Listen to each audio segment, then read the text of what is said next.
Rita.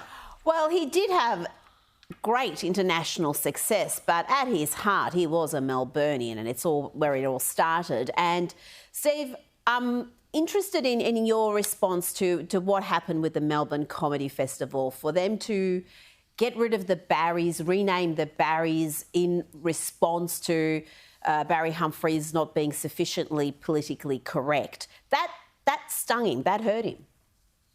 It did hurt him, and to the point, as we now discover, he didn't want his commemorative service in Melbourne. He regarded Melbourne as having, the establishment of Melbourne as having some way turned its back on him at a critical time. What I'd say about that is this: I mean, Humphries had strong views in what he expressed on stage, but he was a libertarian. His view was that they were his views, but other people should be able to express their views. He saw the purpose of the stage, and indeed the purpose of comedy, of humour, as being provocative. He didn't posit his solutions as being final, and in fact, it was clear that whilst they were strongly held in the form of characters and their lines and their viewpoints, they were his viewpoints. And I think he always saw comedy as a provocation. And the danger, I think, is a lot of comedy these days as being posited as a solution, as this is how it has to be. And I think that'd be the key distinction between the way he practiced comedy, that is, as opening up a discussion to some comedy, and indeed some dialogue today as closing down discussion. And I wanted to follow up on that because, there's this whole thing we talk about in comedy today where they put it all in power relations, and punching up versus punching down. Yet a lot of what he did was kind of punching up, like Sir Les Patterson. And I'm just wondering, does Australia, do you think, and would hear thought, take itself too seriously today that it can't, there can't be that sort of universal humor that makes fun of our foibles as a nation? It is the purpose of comedy, someone said, to patrol the boundaries of a society. It's the very purpose of comedy to puncture and promote, provoke, to pinprick, to make us question. And it's going to overstep the mark. It's by definition, if it's working on the boundaries, and in fact, the very purpose of working on the boundaries is to help us form a view of what's permissible and what's not. So it's always going to be patrolling the boundaries. That's what great comedy does. That's what Humphries did. So to the extent that we shut down that patrol... We're frozen again, Rita.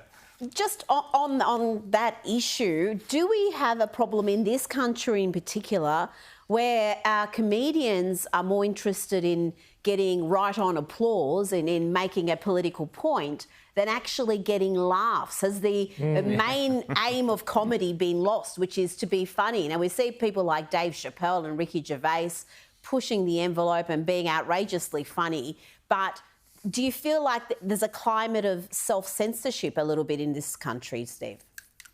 There's been a change in the way comedy's done, I think. As I was saying, I think comedy, and this is worldwide, it's not just Australia.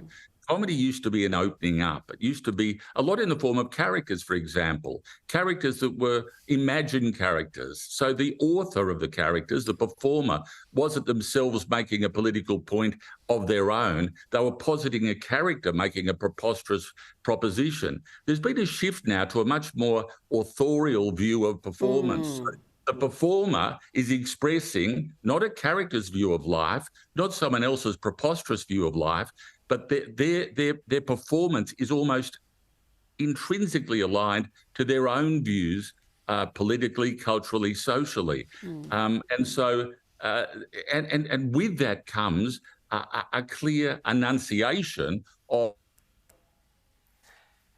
Steve, I've referred to Barry Humphries in my book as a kind of Renaissance man. I love the story you told me about when you took him around the art gallery.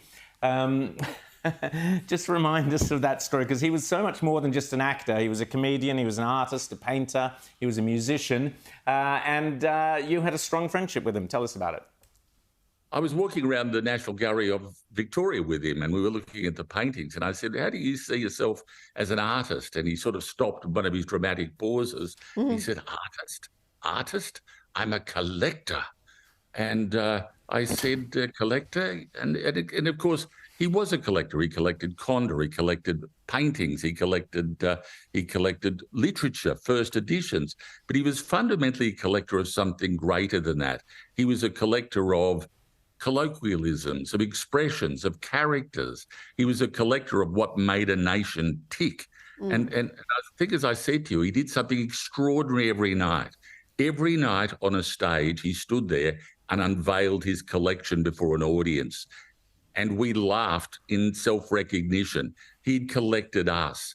And then he collected something else. He collected laughter, and he collected applause, and he collected our undying admiration. He was, he self-effacingly said, he was a collector. Fantastic, Steve. And I believe he said to you that when you get used to Federation Square about the time you get used to having leprosy. He wasn't a great fan. He wasn't a great fan of modern architecture. It's hideous.